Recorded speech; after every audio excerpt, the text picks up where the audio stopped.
Olá, olá, sejam todos bem-vindos a mais um Cybercast. Hoje estamos aqui com a presença de Bruno Gutmann. Bruno, investidor anjo, advogado e vogal da Ordem dos Advogados de Braga. É isso. Seja bem-vindo, Bruno. Hoje a gente vai falar sobre investimento, vai falar sobre startup, inteligência artificial, muitas coisas. Vamos. Bom, Thiago, obrigado pelo convite. É um prazer estar aqui falando com você, né, sobre esses temas que a gente conversa rotineiramente no nosso dia a dia, ligações, alguma coisa.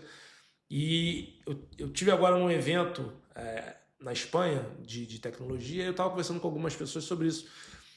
Que o mercado da startup é o futuro. Exato. Eu acho que ele é o futuro. Porque essa questão que nós estamos tendo hoje da inteligência artificial e aquele medo de que vai acabar com os empregos, não é que ela vai acabar com os empregos, ela vai mudar os empregos, vai ter uma rotação. Uma adaptação. Uma adaptação. Exato. Né? Antigamente, o artesão que fazia o sapato, ele perdeu o seu emprego. Mas ele foi para uma outra área. Exato. Isso vai acontecer também. E eu estou vendo muito que a área vai ser a startup, que é onde as pessoas vão criar seus empregos, suas empresas. Exatamente. Então, o empreendedorismo é o futuro. Eu acho que isso... E qual é o problema? O problema é que as pessoas não falam sobre isso, têm pouco conhecimento. Então, acho que é o momento de começar a se falar mais. Exatamente, muito bom. Muito bom você trazer esse assunto aí, já pra gente começar aqui com os dois pés, né? Porque, inclusive, ontem, Bruno, eu tava vendo uma notícia, cara, não sei se você viu, que tá rolando uma discussão no Brasil que os vigilantes, né, foram substituídos pelos sistemas automáticos de câmera, né, sistemas digitais de câmera, né, de monitorar videovigilância, né? E tá rolando lá uma ação coletiva, porque tem uma cláusula lá no acordo coletivo, que se o trabalho for substituído, né, por uma automação, tem que haver acho que é 10 vezes o piso salarial, alguma coisa assim. E aí eu fiquei pensando até naquela questão do Musk, né, que o Musk falou que a previsão dele, ele acredita no futuro, e eu, em parte, concordo, que vai ter que existir aí um acordo entre vários países, uma espécie de segurança social global aí, para suportar essa galera que não vai conseguir se adaptar. Porque a gente sabe que tem gente que tem muita dificuldade. Sim, sim. Né? Tem aquela galera que tá correndo atrás e tem aquela que, tá muito perdida e não sabe o que fazer, né? É a renda mínima global, né? Exato. Não, eu acho que eu concordo em grande parte com isso. Acho que isso vai ser necessário para o futuro. Até porque você tem uma camada da sociedade global que não tem nem como se adequar. Né? Você imagina a pessoa hoje com 60 anos de idade. Minha mãe tem 67 anos. Esquece. Vai se adaptar como? Não vai. Né? Então você tem uma parcela da sociedade que não vai conseguir se adaptar, vai ter muita dificuldade por N motivos. E, claro, você precisa... As pessoas não podem morrer de fome. Exato. As pessoas têm que consumir, têm que gerar economia. E tem que ter essa renda global. É um mecanismo que os países têm conversado e muitos estão pensando nisso. Que isso, em pouco tempo nós teremos a renda global universal. E é o caminho. Agora, o que nós temos que fazer é preparar as novas gerações para que elas não dependam disso. Para que as novas gerações sejam empreendedoras. Eu tive recentemente conversando com a Startup Braga, a incubadora lá de Braga, com o Luiz Rodrigues, que é o diretor, e eu falei, Luiz, eu acho que nós temos que começar a fazer programas de ir às escolas. Não esperar a universidade para ir atrás do empreendedor na universidade. Vamos antecipar o movimento. Não que que as crianças comecem a empreender, não é isso, mas que elas comecem a entender, a ter a leitura, a saber que elas podem, no futuro, ser empreendedoras. Né? Que a criança, hoje, ela não precisa mais ter aquela visão de que ela tem que ter um diploma para seguir a profissão. Nós temos que falar para essas crianças hoje que elas têm que ter um diploma, mas que aquele diploma tem que servir de base para que ela possa construir algo em volta daquele diploma. Exatamente. Né? Não é a questão assim, vou ter um diploma de advogado que eu vou para um escritório de advocacia. Não necessariamente. Sim. Você pode ter o teu diploma de direito, de advogado, para você ter visão de mundo, visão de leis, construir uma lawtech ou não. Você às vezes pode ter um insight de construir uma uma startup de uma outra área, mas que o teu arcabouço de conhecimento jurídico te deu uma visão daquilo, né? Então, acho que hoje temos que ir às escolas, e as escolas passarem a ter programas de ensinar essas crianças o empreendedorismo, o startup, como funciona esse mundo. Exato. Isso aí é bem legal, né? E a gente discute muito essa questão da inteligência artificial, que o pessoal não aprende, né? E aí até tava falando o pessoal usa aquele exemplo da calculadora, né? Tem a calculadora, mas por que a gente ainda aprende a fazer conta, né, manual na escola, né? É uma questão de cognitiva, é uma questão de você aprender realmente a fazer o cálculo, né, entender como que aquilo funciona por trás, aquilo vai desenvolver o teu cérebro. Sim. Imagina você já dar uma calculadora na mão da pessoa que está aprendendo ali a adição. Com certeza. A capacidade cognitiva dela, né? E é legal esse exemplo que você trouxe aí, Bruno, porque isso aí surgiu as oportunidades, né? Você falou ali da tua mãe de 67 anos, né? Meu pai também tem mais ou menos a mesma idade. E eu acho que aí surge uma oportunidade até para empreender.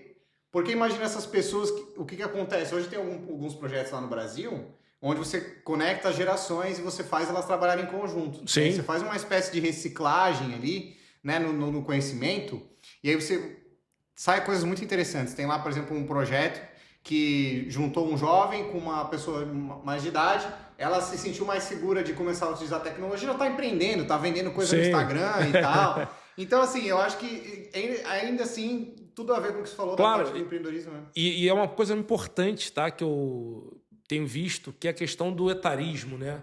Nós hoje vivemos numa sociedade, no Brasil, Portugal, na Europa, que é aquela coisa de você descartar quem tem mais de 35 anos. Exato. E você está descartando quem tem conhecimento. Você imagina uma pessoa com mais de 60 anos, que trabalhou uma vida inteira em determinada área, o quanto de conhecimento que ela tem, que ela possui. Então, você pegar um jovem e juntar esse jovem com um idoso, né? Até ruim falar assim, mas um idoso. Sim. Você juntar esses dois... Um sênior, vai. O jovem tem que ser uma esponja de absorção de conhecimento daquele sênior. Exato. Sabe? Então, acho que é um pouco isso. A gente acaba reciclando também o sênior. Olha, vem cá, você vai ser útil à sociedade, você pode participar aqui de um programa, mas é isso, é construir a ponte para que ele seja útil no empreendedorismo. Exato. Exato. Então, acho que isso faz todo sentido, que você acaba dando até um ânimo a mais, às vezes, porque as pessoas também envelhecem mais tarde, né? Vivem mais, com mais qualidade de vida. Então, você tem muitas pessoas na faixa de 60, 70 anos que podem trabalhar e querem. Exato. Né? Às vezes não conseguem trabalhar por conta da idade, que é preconceito. Mas então você, com o empreendedorismo, pode, de alguma maneira, reciclar essas pessoas, reinseri-las no mercado de trabalho. Então, acho que basta querer. Top. E essa questão que você falou do diploma também acho muito interessante, porque não quer dizer que você vai trabalhar naquela área, né? Por exemplo, eu tenho diploma em Direito e hoje eu já estou cada vez mais me distanciando do Direito, né? Estou indo mais para a área da cibersegurança, que tem a ver mais com a minha experiência anterior de desenvolvedor de software. Mas é isso, é aquela questão que você falou, da visão, de você ter um conhecimento legal, de poder até juntar outras peças, né? Sim. Então... até um exemplo que nós estávamos a falar há pouco, da Medical, né? Uma startup aqui de Portugal, em que eles são médicos. Eles são médicos, mas estão ali a desenvolver uma tecnologia para médicos. Exato. Né? Então... Não estão exercendo a medicina propriamente dita, né? Exercem paralelamente, Sim. mas na startup não tem nada a ver com o exercício da medicina. Exato. E estão ali a construir uma solução tecnológica sensacional para médicos. Exato. Então, acho que é o exemplo concreto de que o diploma não necessariamente você vai ter que atuar naquela área, no exercício da atividade. Muito bom. E vamos aproveitar que você mencionou a Medical aí, Bruno, que inclusive foi investida pela Angels Way, foi investida pela Core Angels, que eu faço parte, a Angels Way que você faz parte, que é um dos nossos pontos de contato, além da advocacia, né, do diploma do direito, um dos nossos pontos de convergência aqui, nós dois somos ambos investidores anjo. E o empreendedorismo, a outra ponta é ter os investidores, né? Sim. A gente sabe que as startups chegam num determinado momento que elas vão precisar de um investidor E conta um pouquinho pra gente da tua experiência como investidor, como é que foi, como é que você chegou nessa área de investimento anjo. Essa área, mais ou menos, como eu falo, caiu no meu colo, né? Que eu tenho um primo, o Luiz, que mora em Lisboa, e ele sempre foi da área de tecnologia, e ele tinha sido convidado para gerir um fundo de investimento aqui em Portugal, e eu, como advogado, e com um relacionamento de família muito próximo com ele, sempre tive ali no dia a dia, estudando aquilo e tal, e chegou no momento que, olha, agora vamos constituir um fundo anjo. E foi até um fundo interessante, o Angel's Way, porque ele é um fundo totalmente novo na Europa, talvez até no mundo. Porque, para quem não sabe, você aqui em Portugal, para ser um investidor anjo, o valor mínimo que você precisava investir num fundo era 50 mil euros. E nós queremos democratizar o acesso das pessoas a esse tipo de investimento, ou seja, que mais pessoas pudessem ser investidor anjo. Não, né? Às vezes a pessoa ter 50 mil euros não é fácil. Assim, exato. Né? O que nós fizemos? Olha, o nosso ticket, a pessoa para ser membro aqui do nosso fundo vai investir no mínimo 1.200 euros. Nós demoramos 2 anos para mudar a regra em Portugal. Porque a CMVM, que é a Comissão de Valores Imobiliários, que é quem regulamenta esse mercado, não tinha na regra dela essa possibilidade. Então ficamos 2 anos discutindo, debatendo e conseguimos alterar. E foi muito interessante porque nós criamos então um fundo em que nós temos 430 membros, 430 investidores. A grande maioria colocou 1.200 euros. Alguns colocaram mais e havia um teto. Tá? O máximo de valor que você podia aplicar era de 12 mil euros. Porque o nosso fundo é um fundo democrático, tudo é colocado em votação, então um não podia ter muitos votos a mais do que o outro. Certo. Tá? Nós funcionamos numa plataforma online em que qualquer um dos membros pode submeter uma candidatura de uma startup. Olha, conheci aqui uma startup, achei interessante e tal. E nós votamos se vamos analisar, depois votamos se vamos investir ou não. E eu comecei a participar desse mundo, sou um dos investidores ali do fundo. E é um fundo muito interessante que é o que nós chamamos de hands-on. Ou seja, os investidores não apenas investem o seu dinheiro e vão dormir. Né? Nós ficamos no dia a dia ali com as startups. De todas as startups que nós investimos, nós destacamos 2 membros para ficarem no dia a dia com os donos da startup, perguntando se precisam de alguma coisa, se querem ajuda em alguma área, com algum contato. Então também acaba sendo um trabalho que você faz de estar no dia a dia também da startup, colaborando com o seu crescimento. Porque o que interessa para nós investidores é que a startup cresça. Para que ela possa mais à frente ser vendida. Esse é o objetivo. Então, eu entrei nesse mundo foi dessa maneira e acho que é viciante. Você entra, né? Fica... Porque, primeiro que tem uma coisa ali que me agrada muito, que é o networking. Exato. Adoro isso, é uma skill que eu tenho, que eu gosto de fazer. Imagina você estar num ambiente com 430 pessoas, cada uma de uma área completamente diferente, e que você está ali se falando, olha, um é advogado, outro é engenheiro, outro é arquiteto, outro é dono de loja, outro é da área de tecnologia. Então você tem um relacionamento muito interessante. E trabalhando com desenvolvimento de empresas. Eu sou advogado, mas eu sempre tive um escritório empresa, vamos chamar assim. Certo. Lá no Rio de Janeiro, meu escritório, nós chegamos a ter 15 funcionários no escritório, então era uma empresa. Então eu sei o dia a dia de uma empresa, como gerir. Eu falo que eu era mais gestor do que advogado propriamente. Então é um mundo que me agrada muito, que eu conheço, e ao usar essa minha experiência de 23 anos para colaborar com quem está começando agora, ou às vezes está começando um novo projeto. Né? Então acho que isso é um caminho muito, muito interessante, apaixonante, e cada vez mais quero participar disso. É muito gratificante mesmo, assim. Eu falo bastante, eu vim para essa área do investimento anjo por 2 motivos, né? Primeiro, porque eu queria dar oportunidade para os empreendedores. Eu tive uma startup no Brasil que eu vendi antes de vir para Portugal, e eu sempre quis que as pessoas tivessem essa mesma oportunidade, né? Eu tive um investidor anjo também quando eu comecei, então eu queria repassar, sabe, contribuir também. E outro motivo foi o que você falou do networking. As portas que se abrem depois que você começa a entrar nesse universo são muitas, né? Então você acaba realmente entrando de outra forma no ecossistema, porque uma coisa é você ser uma startup, outra coisa é você ser uma incubadora, outra coisa é você ser um investidor, né? A gente até, o pessoal costuma dizer que o investidor, ele é a menina bonita da festa. Isso é muito engraçado. Só quer vir atrás e quer...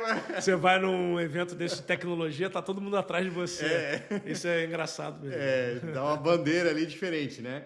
E é exatamente isso, assim, é sobre, né, motivação pessoal, é sobre contribuir para o ecossistema, contribuir com a evolução. E uma coisa interessante que você falou, Bruno, que é essa parte que o investidor anjo tem, que eu gosto muito, que é o smart money, né?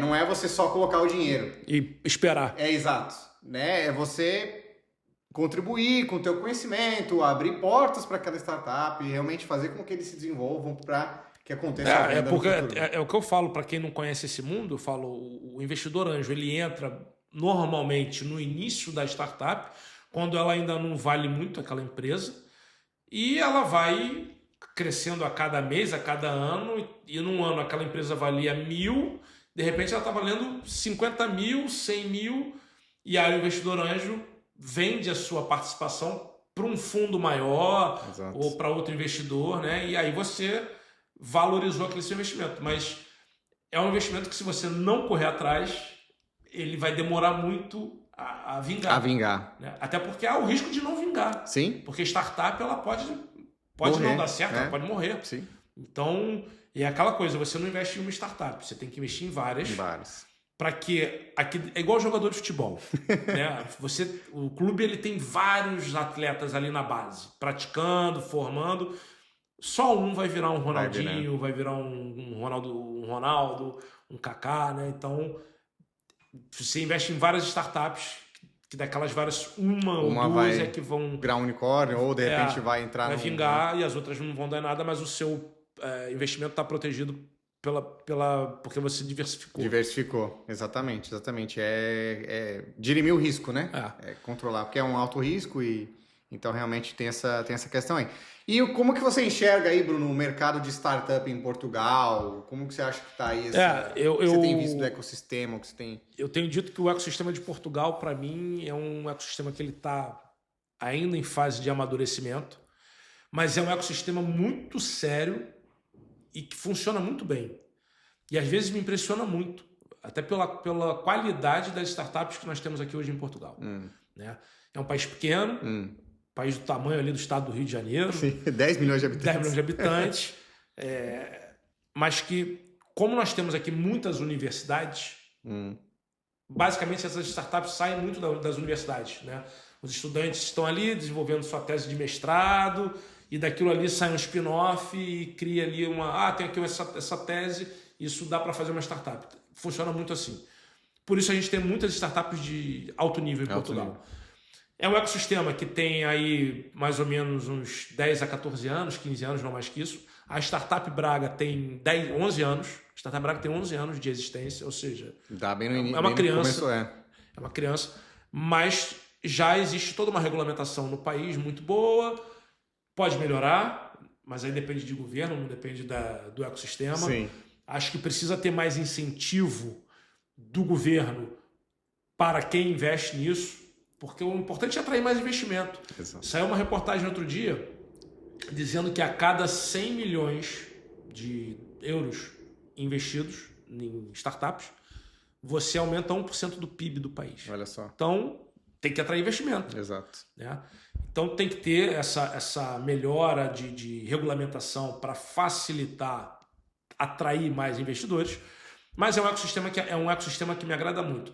E acho que uma das coisas importantes é justamente por ser um país pequeno. Porque como é pequeno, todo mundo se conhece, todo mundo se comunica. É um ecossistema em que as pessoas se ajudam. E Portugal é um laboratório. Você falou a startup funcionou em Portugal, dá um estalo, peraí, acho que a gente pode ir para a Espanha ou podemos ir para o Brasil, dependendo do tamanho. Então, a vantagem... O lado ruim de Portugal é que é pequeno, mas isso acaba sendo uma vantagem nesse ecossistema, porque ele serve de laboratório. Não funcionou em Portugal, já queimou largada. Exato. Não faz sentido. Mas se funcionou, é um ecossistema pequeno, olha, então vamos escalar isso agora. Então acho que essa é a grande vantagem. E Portugal está na União Europeia, estamos aqui ao lado da Espanha, França, né? Temos um mercado aqui de 400 milhões de pessoas. Tem ligações com a comunidade dos países de língua portuguesa, Exato. principalmente o Brasil, Angola e Moçambique. Então, tem aí uma possibilidade que qualquer startup que dê certo em Portugal pode dar certo no Brasil. Então, você sai do mercado de 10 milhões de pessoas para um mercado de 220 milhões de pessoas. Então, Portugal tem umas vantagens que outros países da Europa não têm, né? A Espanha tem, porque a Espanha tem um relacionamento também semelhante com os países da América Latina, mas a França não tem. Exato. A Itália não tem.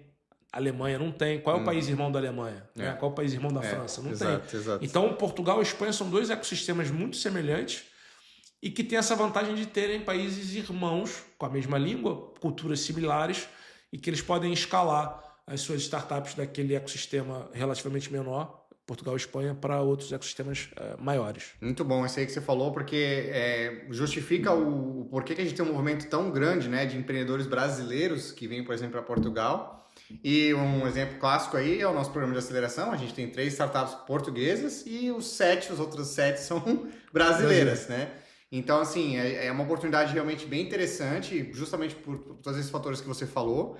E eu queria te perguntar, Bruno, o que você, assim, quando está avaliando uma startup, no ponto de vista do investidor, o que você olha, assim, o que te brilha o olho, o que você avalia, né? Eu tenho a minha opinião, mas eu quero ver a tua e depois a gente faz aqui eu até participei semana passada de um evento lá em Salamanca, na Espanha, que era um Startup Olé Salamanca. É um Web Summit menor, mas basicamente da Espanha. Do ecossistema ali, né? E eu fui chamado para falar em 2 painéis, e um dos painéis era justamente isso, né? O que o investidor anjo vê numa startup.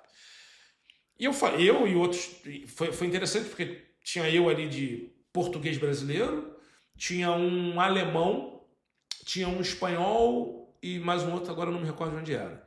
E basicamente os 3 chegaram a um acordo nisso. Que bom! Até porque quando você está falando de investidor anjo, como nós falamos aqui, é o investidor que está mais ou menos no início da startup. Então é quando aquela ideia está saindo do papel, está começando a crescer a empresa, pode ainda dar errado. Então, como é que você minimiza o risco? Então, para mim, eu acho que a primeira coisa é a equipe, o time. Perfeito.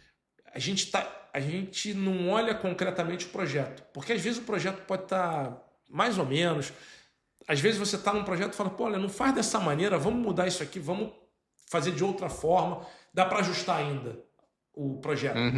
Mas você não consegue mudar se você não tiver uma equipe boa. Uma equipe, exato. Então, os fundadores, né, os founders, são fundamentais, acho que são o principal. Se você tem uma equipe de qualidade, competência técnica e que tem ali os requisitos que você goste, acho que é possível. Aquele projeto não deu certo, não, mas eles vão criar uma outra solução. Isso. E nós vamos vingar. Se não vai vingar nesse, vai vingar no próximo. Então, acho que para mim o principal é a equipe. E depois é você ver mercado, produto, escalabilidade. E aí vai muito para o lado pessoal. Né? Eu gosto muito da área do esporte, eu gosto muito da área do health tech, saúde. Alguma coisa de educacional. Agora, cibersegurança, eu não entendo nada. Não entendo nada, então nem me meto muito nisso. Né? Mas é um pouco disso, cada um com a sua expertise, exato. Com a área que você conhece, você vai se identificar mais. E acho que é um pouco disso. Tanto que nos fundos anjos nós temos várias pessoas, cada uma de uma área. Então, olha, temos aqui uma empresa de cibersegurança. Olha, eu não entendo nada, mas os meus colegas... Gostei da equipe, porque a equipe... É o principal, né? Isso aí não interessa a área. Exato. Né? Não, essa equipe é boa. Ok. Cibersegurança, eu não entendo, mas meus colegas aqui entendem. Vamos, então, eu acho que é um pouco isso. Então, acho que a equipe é o principal e depois vem o produto, a escalabilidade e aí a área de interesse. Isso aí que você falou é muito legal, Bruno. Eu compartilho da tua visão. Eu também foco muito na equipe, os founders, né? E a habilidade que eles têm, assim, a gente vê, por exemplo, uma das coisas que eu vejo muito claro, assim, quando a gente participa dessas competições de pitch, né? A pessoa que ela não sabe se comunicar, o founder que não tem a habilidade de comunicação, ele já não tá... Já Já esquece. começou errado. Não vai conseguir. Porque a comunicação com os investidores é fundamental, né? Até porque você tem que transmitir para uma pessoa que não é da área Exato. a sua ideia. E você tem que vender a sua ideia. Exato, é. Você tem que vender a sua ideia, sendo que muitas das vezes o produto ainda nem existe. É mesmo uma ideia. É mesmo uma ideia. E você tem que convencer alguém que você não conhece a botar dinheiro na sua ideia. Exato. Então, se você não for vendedor ou bom comunicador, esquece. Muito bom, muito bom. Né? Então, às vezes, imagina, você tem às vezes um fundador que tem uma ideia brilhante, se ele não for bom comunicador, ele tem que trazer alguém para a equipe dele que faça esse papel. Senão ele está perdido. Sim, muito bom. E o que você acha do bootstrapping, Bruno? Eu tenho uma opinião de que o founder ele tem que demonstrar que ele já tirou algum dinheiro do bolso dele. Porque assim, se ele não acredita na ideia dele, quem que vai acreditar, meu? O que você acha disso aí? Eu acho que o bootstrap é quando o fundador, né, a equipe ali da startup já colocou dinheiro do bolso de alguma maneira naquela ideia. Que seja €1. Mas eu acho que é o que você falou. Ele é o primeiro vendedor e comprador da sua ideia. Exato. Então, se ele não colocar um dinheiro dele ali, por menor que seja, olha, eu só tenho isso aqui para colocar, coloca. Porque com aquilo ele está falando, olha, eu só tenho isso, mas isso eu coloquei porque eu acredito nessa ideia. Então, acho que o bootstrapping ele tem que acontecer de alguma maneira, porque senão não faz sentido. Exato. Senão é assim, olha, eu tenho uma ideia aqui, mas essa ideia só vai à frente com o seu dinheiro. Pô, mas e com o meu, que estou criando esse produto? Né? Então, dá uma sensação de que falta alguma coisa. Para mim, o bootstrap ele é desse início, mas não é, vou botar 1 milhão. Não. Sim. Bota o mínimo necessário. Você pede para o teu pai, para tua mãe, alguém da tua família, algum parente, Exato, para colocar algum dinheiro para você, pelo menos, poder pagar um profissional para fazer uma apresentação em PDF para você. Acho que isso é o mínimo. Exatamente. É você ter uma apresentação bonita, num PDFzinho apresentável, para você vender a tua ideia. Vender. Então, acho que isso é fundamental. De alguma maneira, ter um capital, um dinheiro investido do próprio fundador. Exatamente. Uma outra coisa também que eu analiso, Bruno, e aí eu também quero ouvir a tua opinião, o que você pensa disso, a startup não necessariamente ela precisa estar tracionando, né? Mas o que a gente precisa que o founder, vou voltar de novo para a comunicação, né? Uhum. Ele precisa convencer e mostrar com fatos e de forma consistente, né? Que existe uma validação. Sim. Porque isso eu tenho falado muito nos últimos dias, nos últimos meses, assim, às vezes o founder, ele encontrou um problema, mas esse problema só existe na cabeça dele. Ele ainda não foi pra rua. Sim. E ainda não obteve a validação necessária do tipo, cara, tem alguém disposto a pagar por isso? Acho que isso daí é muito importante. Eu tive num evento também em Guimarães recentemente, e lá alguém viu que eu era investidor e veio falar comigo. E ele tinha... Olha, eu desenvolvi aqui uma caixa de papelão. Uhum. Protótipo. Que ele montava a caixa e ela não precisava de fita adesiva. Okay. Era uma caixa de encaixes. E eu perguntei para ele, falei, tá, mas qual é o problema que você está resolvendo com isso? É a não utilização da fita adesiva? O mundo, a sociedade vai mudar de alguma maneira. Porque a startup, a ideia, ela tem que resolver um problema. Exato. Não pode ser um problema não, olha, eu acho que eu tenho que ter uma tampa para isso. Porque é um problema não ter a tampa na caneca? Né? Sim. Então tem que ser um problema... Não, olha, isso aqui... A caneca, que tem um conteúdo quente, um café, se você vai andar com ela na rua, ela precisa ter uma tampa. Aí sim você está resolvendo um problema. E eu conheço várias startups que, como você falou, não estão, na verdade, nem tem o produto ainda no mercado. Às vezes está em fase de teste. Uhum. Se a gente for para essa área de health tech, área de saúde, muitas estão ainda testando as suas soluções em animais. Exato. Ainda vão demorar um tempo para testar em ser humano e um tempo para ir para o mercado. Sim. Então, a parte circulatória, né? A parte circulatória é muito forte. Então, né? o founder tem que convencer você a botar o teu dinheiro. Então, é isso. Olha, esse problema existe. E Mas não pode existir só na sua cabeça. Você tem que provar por A mais B que aquilo é um problema hoje na sociedade, na área que seja. E tem gente disposta a pagar por aquilo. Tem gente disposta a pagar por aquilo. Exato, exato. Tem que ser isso. Porque não adianta você, não, desenvolver aqui uma caneca. Não, mas isso já existe. Qual é o diferencial da sua caneca? E uma outra coisa que eu olho muito, Bruno, não sei se você concorda comigo, é a motivação. Né? A gente já passou aqui, beleza, identificou o problema, realmente pessoal, mas por que você quer resolver esse problema? E se você não achar a solução, se você precisar ajustar a solução, você vai ficar sem dormir até você achar a solução para esse negócio? Né? Olha, é a paixão, é aquela coisa que...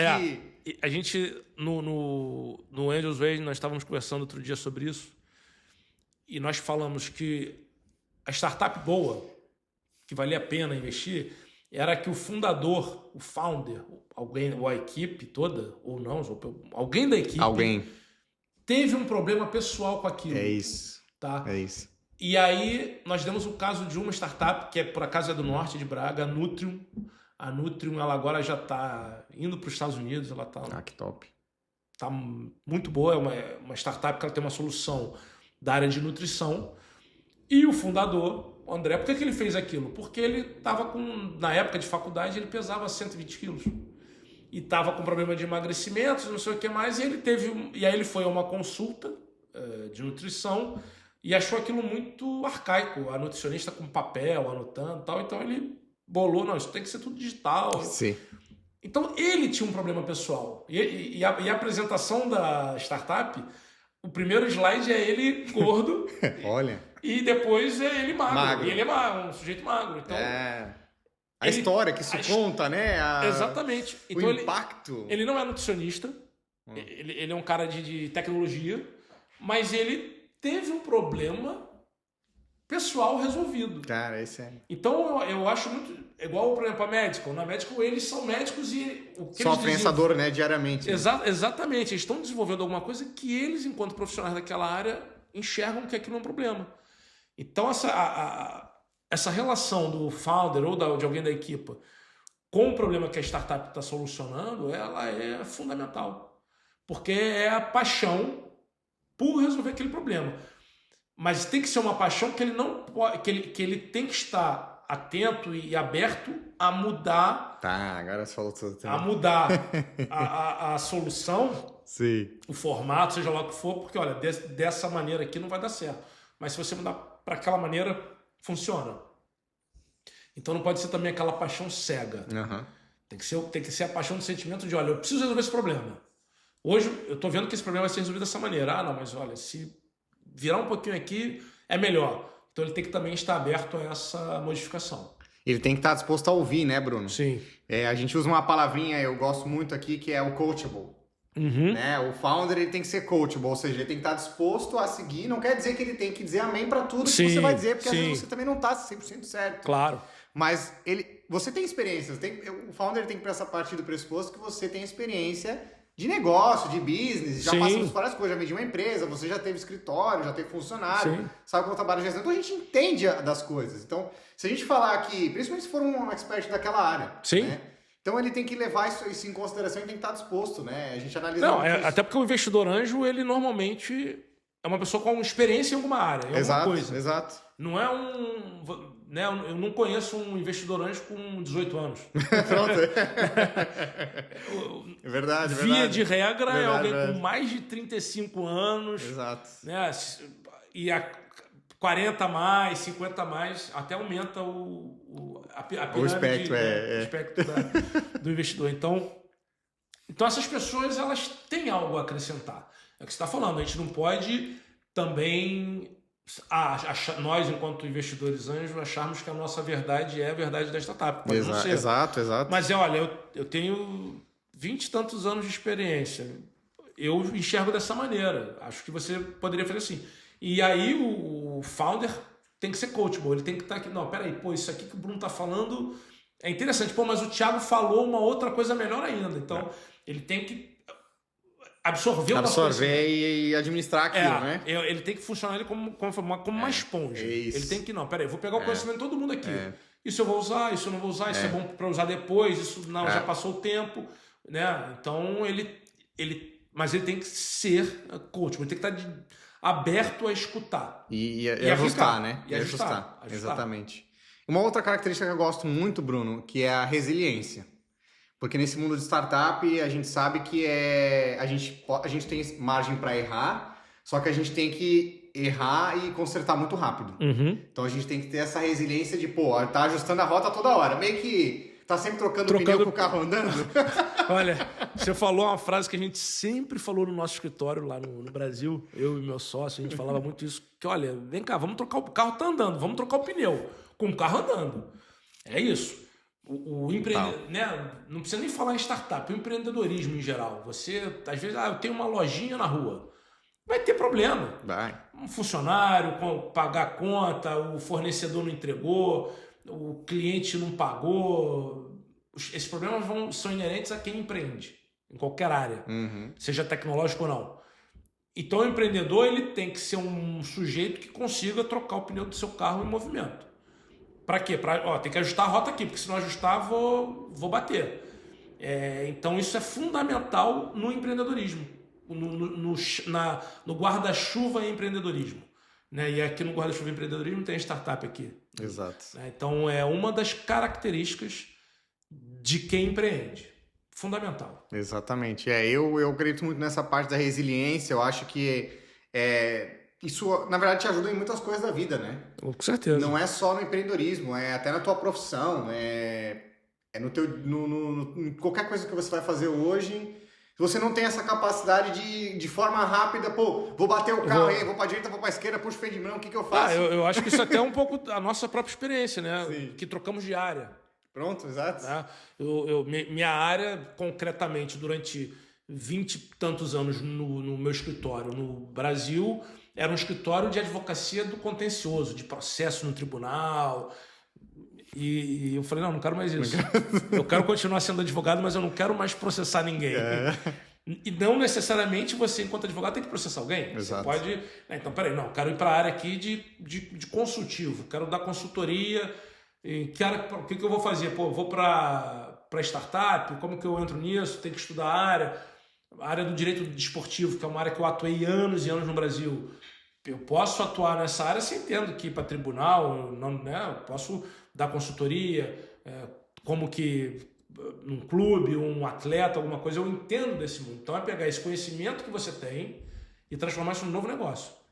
Isso é fundamental. Exatamente. E me diz uma coisa, Bruno, agora mudando um pouco aqui de assunto, o que você tem visto aí de áreas mais promissoras aí nessas tuas andanças como investidor e até participando de competições de startup e tal? O que tu vês assim como promissoras para o futuro? Assim? Se alguém está ouvindo a gente, vou empreender no quê? Para onde que eu devo talvez essa pergunta de milhões, né? De milhões, Não, o que está em voga hoje é a inteligência artificial. Né? Isso só se fala disso, né? Só se fala disso. Estão até falando numa bolha da inteligência artificial. Bolha? Como bolha? Né? As coisas estão funcionando. A inteligência artificial, de fato, está sendo construída nas diversas áreas do conhecimento. Transversal, né? Olha, qualquer startup hoje, qualquer...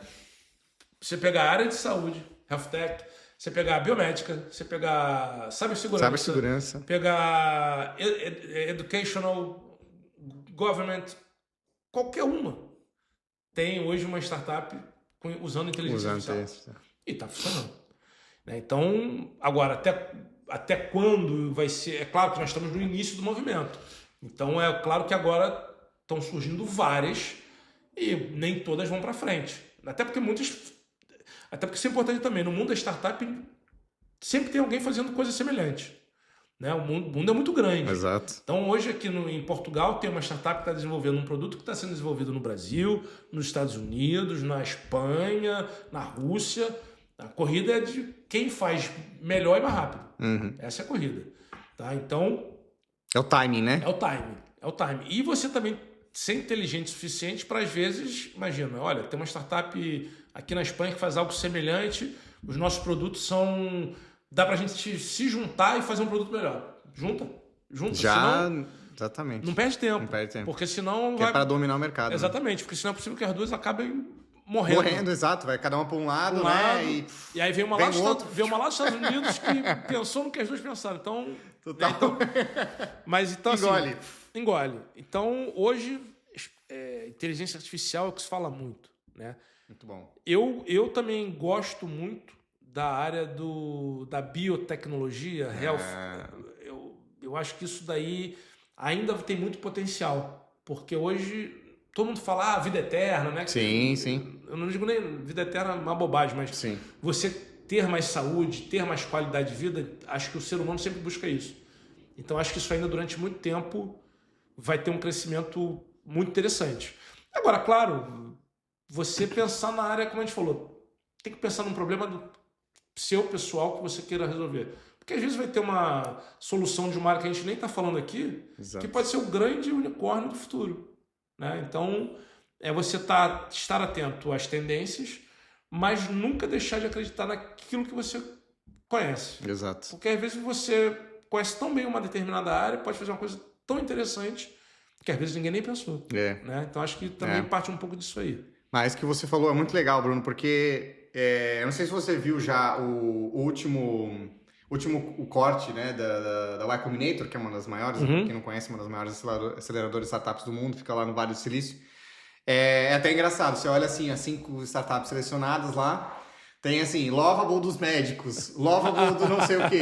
Sabe naquela época que tinha Uber da faxineira, o Tinder do não sei o quê, né? Então, assim, a gente tá vendo esse movimento realmente forte demais. E a gente até tá falando sobre o Lovable antes, né? Sim. Você tá falando do designer aí, você quer trazer um pouco esse contexto aqui pra galera? Que era o que a gente tava falando, né? Que as pessoas falam muito que a inteligência artificial vai acabar com os empregos. Eu acredito que vai ter uma rotação dos empregos, na verdade, né? A pessoa... E não só a rotação, também a inteligência artificial, muitas vezes, pelo menos até o momento, eu vejo ela muito como ferramenta de trabalho para os profissionais de determinada área. Né? A questão do Lovable. O Lovable é uma inteligência artificial que constrói site de internet. Mas constrói em 10 minutos. Você... Faz uma loucura. Eu já vi aquilo. Você faz o prompt, olha, eu quero construir um site de um escritório de advocacia, a foto é essa, o nome é esse, faz um textinho básico do que você quer, em 10 minutos ela te dá o site pronto. É isso. Né? E aí muitas pessoas vão falar, acabou o trabalho do designer de site, de quem constrói site de internet. Não é que acabou. É que quem constrói site de internet tem que saber usar essa ferramenta para poder usar para os seus clientes. Exato. Inclusive vai baratear o seu produto, seu serviço. Então é você saber, o profissional, saber usar essa ferramenta, né? Não é que vai perder emprego, é que ele tem que usar a ferramenta para melhorar o seu serviço. Às vezes para ser mais rápido, para ser melhor, perder menos tempo, né? E poder fazer outras coisas. Exato, exatamente. E até trazendo isso um pouco para o contexto da advocacia, né, Bruno? O que eu vejo assim, por exemplo, a IA, ela vai substituir muitos trabalhos, muita coisa, né? Nossa, manual, como advogado. Principalmente tudo que é trabalho repetitivo, Sim. né? Mas, por exemplo, uma coisa que não tem como substituir é um advogado que tem muita experiência. Claro. Né? Um advogado sênior. Claro. Só que a gente também tem aquele problema, né? Mas para chegar no sênior eu tenho que ter sido júnior um dia, né? Aí começa a ter aquela... mas eu acho que é um pouco disso. É você diminuir o trabalho repetitivo. Né? Exato. Então, imagina, petição, um recurso qualquer, uma apelação. Eu já fiz milhares na minha vida. Sim. E ficar naquele copia e cola, né? Não faz sentido. Agora, a IA não vai, pelo menos até agora, pensar estrategicamente em qual é a melhor estratégia para aquele processo. Exato. Porque às vezes o humano ele tem o sentimento, o feeling, que nenhuma máquina tem. E isso é o que nos faz humano e é isso que é o nosso diferencial que a IA não vai roubar. Então a IA tem que ser utilizada, claro, né? Antigamente o escritório de advocacia, principalmente lá no Brasil, você tinha vários estagiários para ficar fazendo a petição lá. Não precisa mais ter aquele monte de estagiário. Os estagiários é que tem que dar um jeito de entrar no escritório de advocacia. Já com tudo. Olha, o doutor, deixa que eu sei usar a ferramenta. Exato. Até porque o sênior, imagina, um advogado sênior com 60 anos, mal sabe usar o chat GPT. Né? Então, Aí cabe ao estagiário, peraí que eu já sei usar essas ferramentas todas. E vir, colar no sênior, aprender como funciona e usar a inteligência artificial para facilitar o trabalho. Exato. Né? E absorver aquele conhecimento.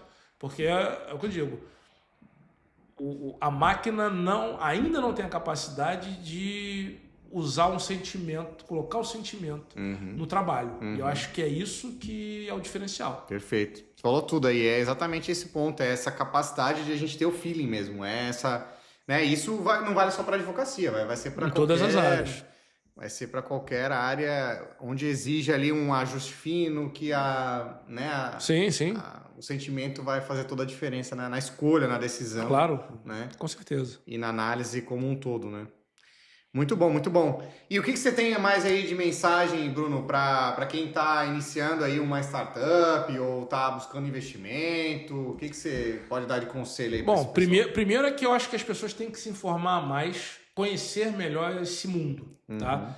Nós fizemos recentemente um evento em Lisboa que foi para advogados especificamente, para explicar para os advogados o que era uma startup, o que era uma incubadora, o que é um fundo de investimento venture capital, para conhecer esse mundo. Exato. Ainda é um mundo com muitas oportunidades, principalmente para advogado, porque pode ser advogado da startup, pode ser advogado da incubadora, pode ser advogado do fundo de investimento, você pode ser advogado da área trabalhista da startup, tem muitas oportunidades. Então tem que conhecer essa área. Então as pessoas têm que conhecer melhor isso. Acho que isso é importante. Importante até para o próprio ecossistema, para que a gente tenha mais pessoas envolvidas nisso. Quanto mais, melhor. Para quem está começando uma startup, estudar, conhecer, para que ele possa pegar vai a uma incubadora, pesquisa o que é uma incubadora, vê se na sua cidade tem uma incubadora, porque a incubadora é um centro de conhecimento e de ajuda. É como se fosse uma mãe para uma startup. Fundamental, principalmente na fase inicial. Tá? Então, acho que quem quer empreender, conhecer uma incubadora da sua região, pesquisar como funciona, até tem algumas que você pode fazer online, isso é fundamental, porque às vezes você tem uma ideia, mas será que isso pode virar um negócio? Exato. Né? Outro dia uma amiga perguntou, eu tenho essa ideia aqui, será que isso é um negócio? Aí eu falei para ela, olha, eu acho que isso aí já não é uma startup, já é um negócio, vende esse produto, não precisa passar por etapas, né? Já está pronto. Sim. Né? A outra eu falei, olha, isso aí é uma possível startup, mas você tem que se incubar para você ver como você tira a tua ideia da cabeça, do papel, para a execução, se aquilo vai ser viável ou não. Né? Então a pessoa tem que estudar, mas não deixar de empreender. Acho que se você gosta desse mundo, empreende, vem, no mínimo. E uma coisa muito importante, não ter medo de falhar. Exato. Eu acho que quem está no mundo do empreendedorismo não pode ter medo de falhar. A falha é currículo, não é para ser escondido. Eu abri um negócio e fali ou não funcionou. Coloca lá. Olha, eu tive aqui uma empresa e durou de tanto a tanto. Inclusive vai contar pontos a mais, né? Porque você já sabe o que exatamente. foi ruim, então você não repetiu o mesmo problema. Exatamente. É currículo. Né? Então, total. A falha empresarial, ela é currículo. Tá? A não ser que, claro, você fez uma maluquice, né? Aí ok, mas normalmente, se for um caso, eu tentei empreender, não funcionou, ok. Então é currículo. Então não ter medo de empreender, não ter medo de falhar e estudar. Estudar no sentido de saber como funciona o sistema, ter conhecimento das incubadoras, dos programas de aceleração que existem, pelo menos aqui em Portugal, em outros países também, fundos disponíveis, conhecer os investidores desse sistema, ir a eventos.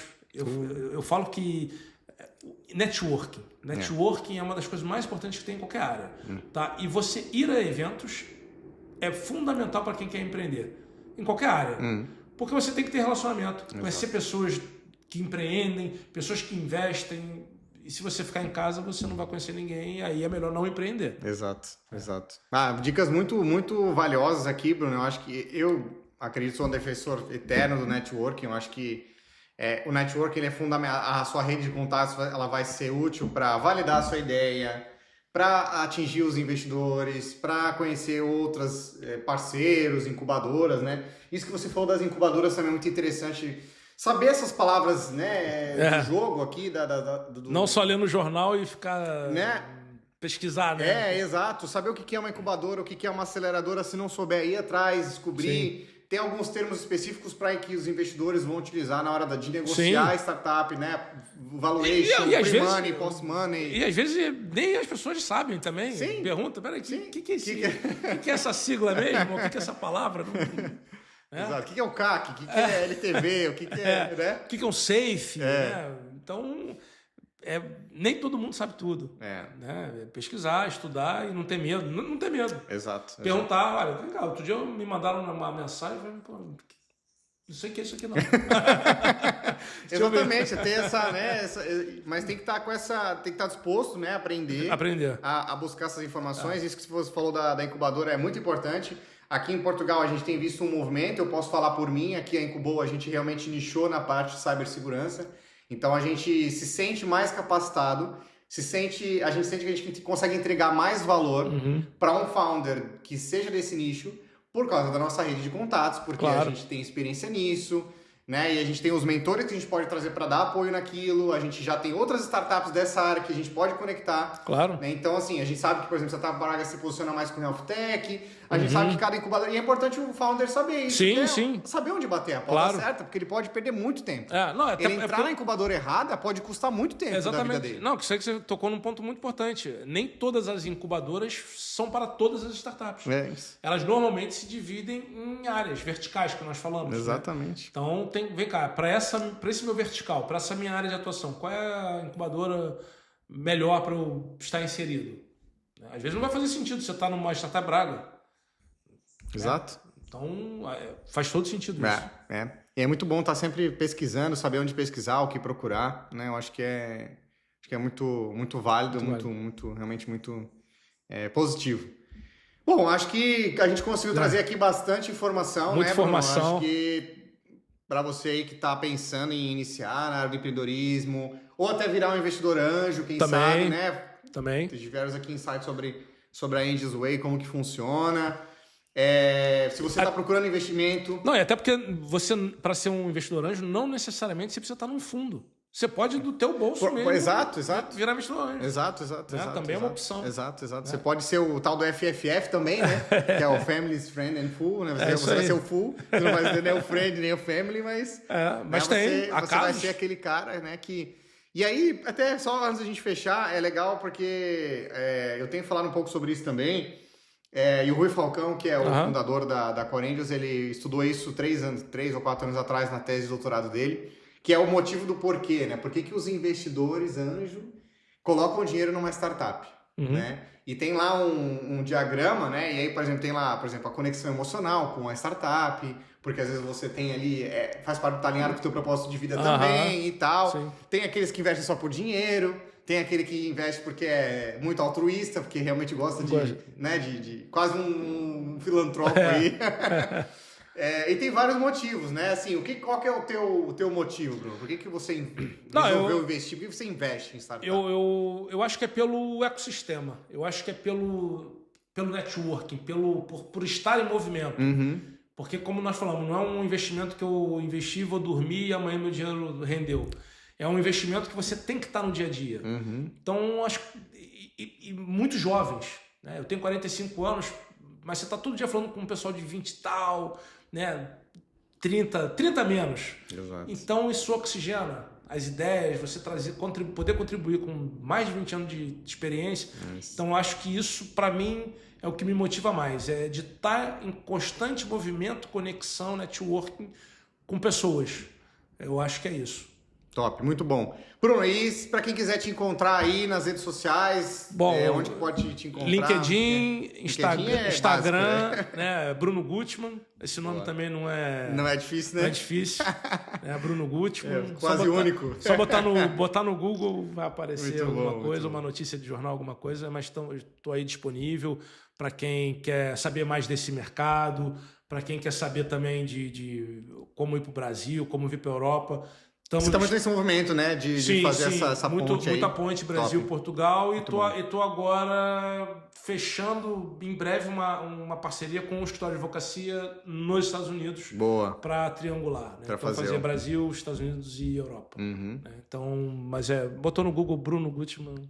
Boa. Bruno, obrigado demais aí pela tua presença, tá? Pela tua participação. Acho que a gente conseguiu aqui dar muitas informações. E quem tiver dúvida, né, pode comentar aqui embaixo do vídeo ou entrar em contato com o Bruno. A gente está aí à disposição. Espero que a gente tenha deixado aí alguns insights, né, para o pessoal. Boa mensagem. E até o próximo Cybercast. Abraço. Um abraço.